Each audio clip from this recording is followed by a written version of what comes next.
Hi everyone, I'm Andy Schneider, speech therapist and founder of Talking with Tata. And this is my friend, Summer. So today's video is going to be about creating a sensory bin. Why do we do sensory bins? Why are we putting your children in classes all about sensory? Well, there's a reason. There's a few reasons actually.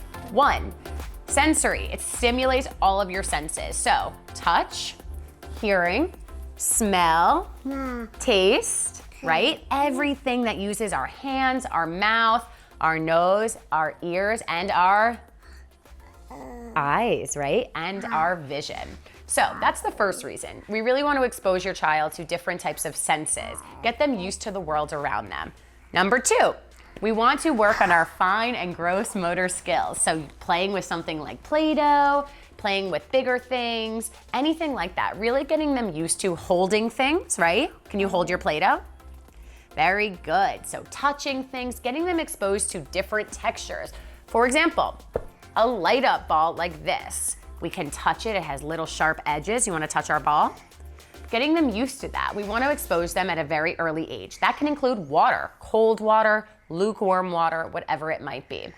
Another reason that we like to work on our senses is to regulate our emotions. Has your child ever had a fit where they just get really angry?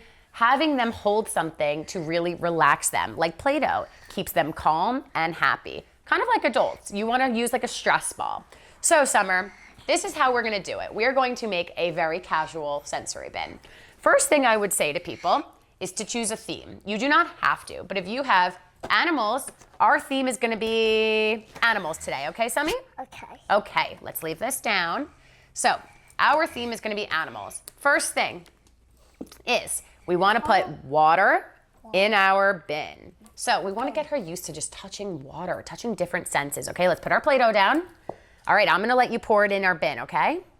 Let's count to 3 and we're gonna open it. 1, 2, 3. Can you pour it in?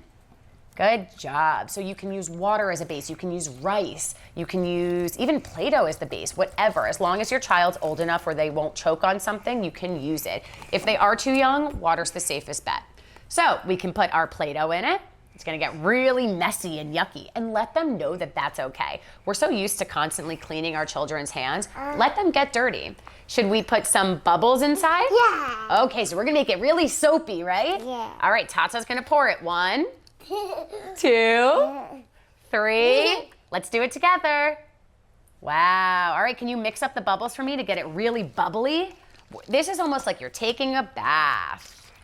Good job, Summy. Next up, it's okay if you're dirty. Let's put our animals in. So we have a sheep. Remember, it's also about exposing them to new words and sounds. We have an owl. And remember, this is so makeshift. It doesn't have to be fancy to be sensory. We have a horse, a cow, a pig, 2 more, a duck, and a chicken.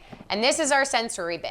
We put our balls, we put our animals, we put water and bubbles. And what did we work on today?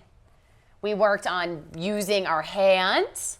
We didn't use our mouth, but we can smell it, our nose, our eyes, and our hearing. That's all. Bye.